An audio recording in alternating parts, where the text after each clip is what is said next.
There are a lot of different things that can go wrong during the baking phase, but in order to troubleshoot baking problems effectively, it's important to understand that baking relies heavily on the components that were created beforehand. Now, I know I keep saying this, but there are definitely times when the source of your problems may not be your bake settings as much as it is how you made your low polygon model and the UVs for it. I hate interrupting my flow to go back and fix stuff, but it can be a lot faster and easier to make some simple adjustments to your models instead of endlessly tweaking settings. With that said though, let's take a look at some of the most common baking problems and how I would go about tackling them.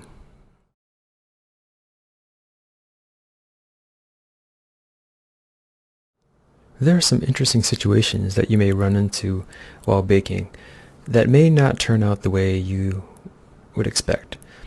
Some of the ones I could think of at the moment include shapes like cubes, cylinders, shapes with undercuts, and shapes with extremely acute angles. At the bottom here I have some spheres, and spheres aren't problematic to bake, but they are an interesting case because if you've ever tried to render a normal map for a sphere, you may have noticed that the result is pretty much a flat normal map. Generally, I don't even bother baking a normal map for shapes like this unless there's some kind of detail on them. You can see this is the high res, and it doesn't matter how low you go. This is pretty extremely low res, but even if you bake this, it would just turn out to be a flat normal map. Over here I have I've rendered this sphere onto a plane, and you see the normal map looks like this, and if you try to apply something like this to a sphere, you'd get this result where it just turns,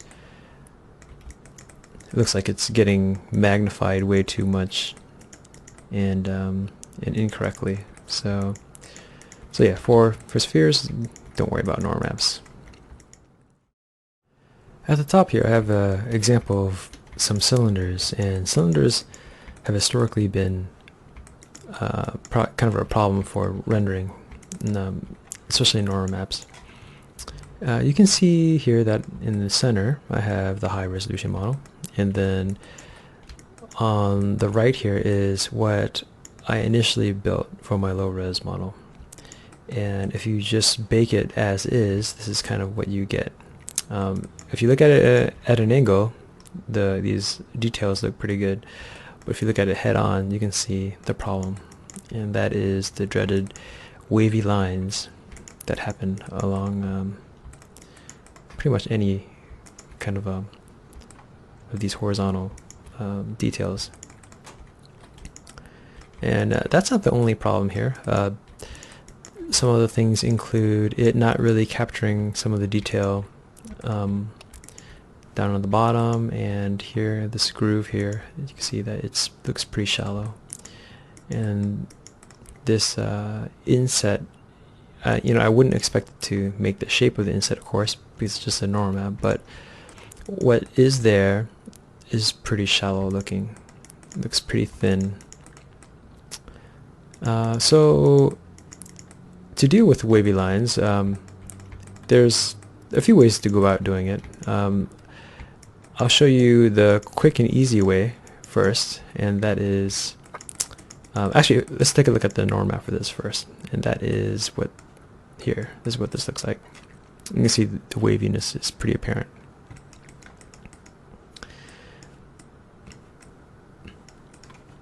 So you may be thinking that, oh well, if I just straighten this out, then that should give me a better result. And it does in a way. If you look at this file, that's exactly what I've done here. And this is the cheap way I was talking about, is basically all I did was I made a selection of a small part of this texture here. Made a small selection, and then I just stretched it all the way down to the extents. And same with this piece down here, just stretched it down, and this is the result I got.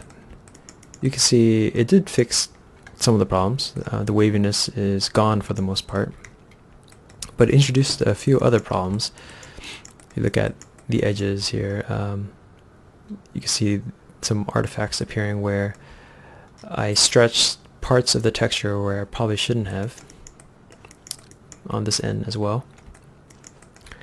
And it also didn't address some of the other concerns I had, which was kind of loss of detail on the bottom here in this groove, and the shallowness is still shallow.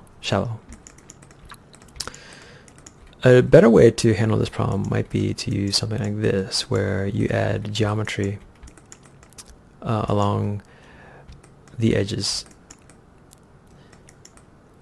And you can see when I did that, pretty much at all of the extreme angle changes. You can see the result is quite a bit better than the default. The waviness is gone, and although it can't capture all of the detail that's apparent here, because you can see on my low poly model that this is a convex shape, and this detail is concave. So there's only so much you can do in this case, but it is better than this. Same thing with this shallow groove in here. It's a lot more apparent than in this one. And this inset section of the cylinder, it looks better than this. It's the lines here suggest that it's at least a deeper change in surface than this one. Now the problem here, of course, is that you're adding geometry, and in this case I'm going from 64 triangles to 160 triangles. Now that does sound like a lot, but keep in mind that this was a pretty low triangle count to begin with, so adding pretty much anything here would have made it seem like a big jump. And also, you don't necessarily have to include all of these edge loops that I did. You could kind of pick and choose just to see what will fix the problem for you and go from there. But this is not the end of the world either. Right here, you can go from this back to a 64 triangle count here, but keep this result. So basically what I did was I took this shape after baking it, duplicated it over, and then I got rid of all those extra edge loops. So these meshes now are pretty much identical, but this one is using the bake that came out from this shape. So that's why I kind of call this the intermediary mesh, where I use it to bake, but I don't use it for the final low polygon model that would be in the game. And there are a few situations where this kind of thing can work, but I thought this would be a pretty good example of that. And you can see that it works pretty well for the most part. There is a little bit of something strange going on right there, and there's some parts where it doesn't seem quite as clean as this one, but you're saving all those polygons again, and it's a trade-off that seems worth it to me. And this kind of thing, when you're trying to troubleshoot these problems, is always going to be a trade-off of some sort. The next situation I wanted to talk about includes undercuts, and you can see in here I have this shape where it swoops back in, and on the low res, this is kind of how I might have thought of modeling this instinctively.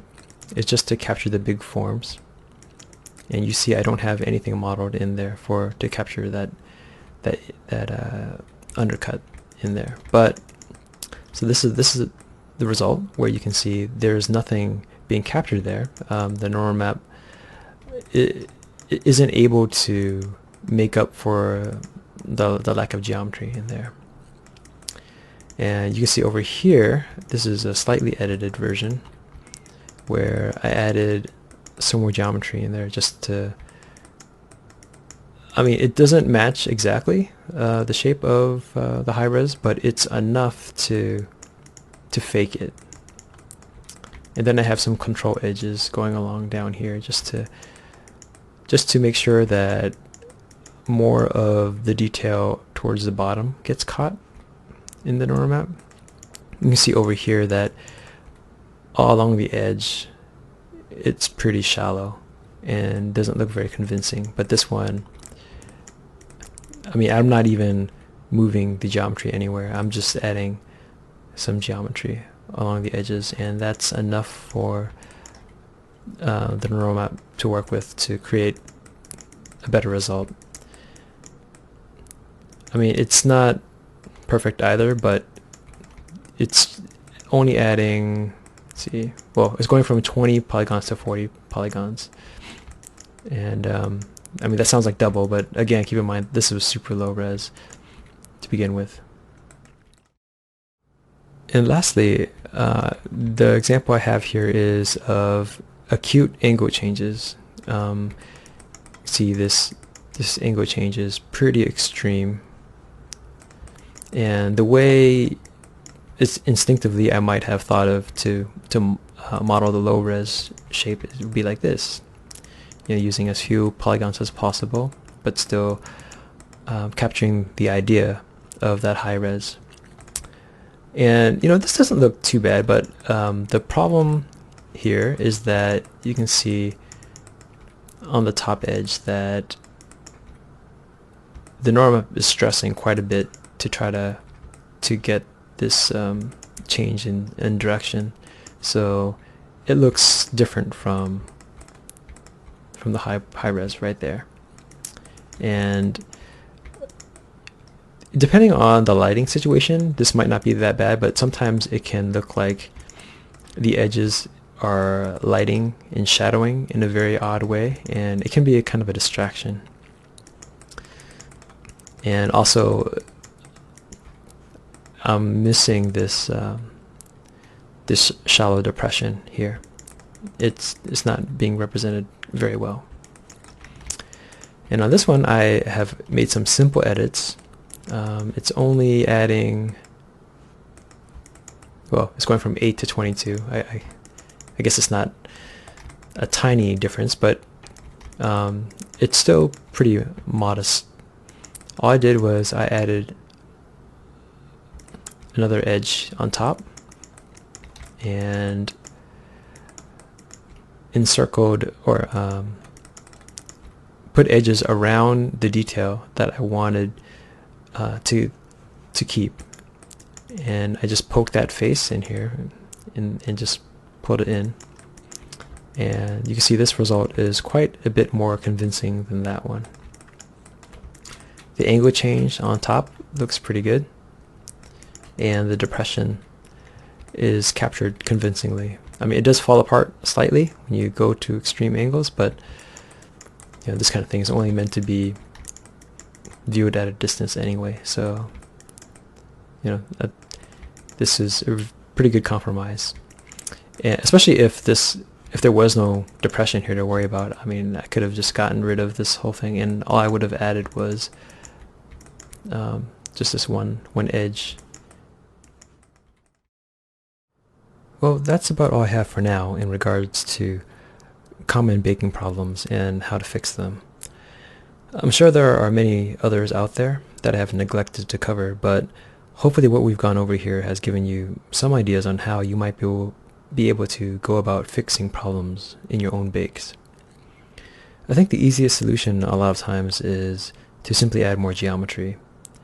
Normal maps are great, but they can't do everything on their own, and there's definitely a limit to how low you can go before you start to make some significant sacrifices in the baking quality.